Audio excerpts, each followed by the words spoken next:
The Middle East may be seen as a land of opportunity for many. There's plenty of wealth here, but what's presented as an opportunity for some can sometimes turn into something more sinister. In its new report called Tricked and Trapped, the ILO estimates that 600,000 migrant workers across the Middle East are victims of forced labor. That basically means 1 in 300 people living in this region is a victim. Now, the study focuses on 4 countries: Jordan, Kuwait, Lebanon, and the UAE. Now, the Kuwait and the UAE are 2 of the Gulf Arab countries, and what's unique about this part of the world is the sheer size of the migrant population. Up to 70% of the total labor force in this region is thought to be made up of migrant workers. So the potential for exploitation is huge.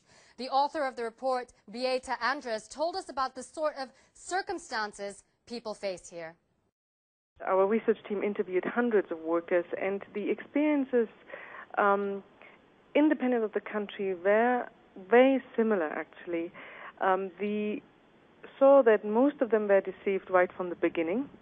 They were lured into jobs that either didn't exist or that were offered under conditions that were very different from what they were promised in the first place.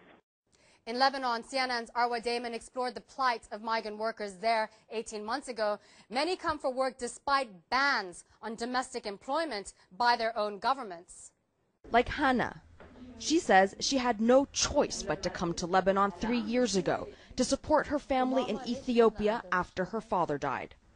Her first employer sexually harassed her. I couldn't be the way he wanted. I came only to work, not to do anything else, she tells us. He would offer money, offer me things if I would accept. Eventually, his wife found out about her husband's advances, and Hannah says he beat them both. The ILO says this kind of abuse of power is made easier by the kafala, or sponsorship system, that is common in most Middle East countries. It basically means you're tied to your employer because of your work visa. That's not unusual in other parts of the world, but in this region, many employers take advantage of the system. The system was not set up to create this extreme dependence between employers and workers. Many employers also abuse their disproportionate power over the workers by retaining the passports, refusing to hand these passports back. Many countries have actually prohibited the retention of passports under different laws.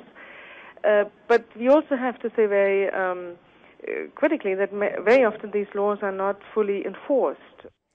Andres says many of the workers are also afraid to come forward. So in addition to enforcing the laws, the ILO says a lot more needs to be done. For instance, encouraging authorities to oversee the recruitment process, empowering them to handle complaints, and increase inspection of labor conditions. Of course, an overhaul of the sponsorship system in the Middle East would only go a short way to solving a global problem. Last June, the ILO estimated that almost 21 million people worldwide are victims of forced labor.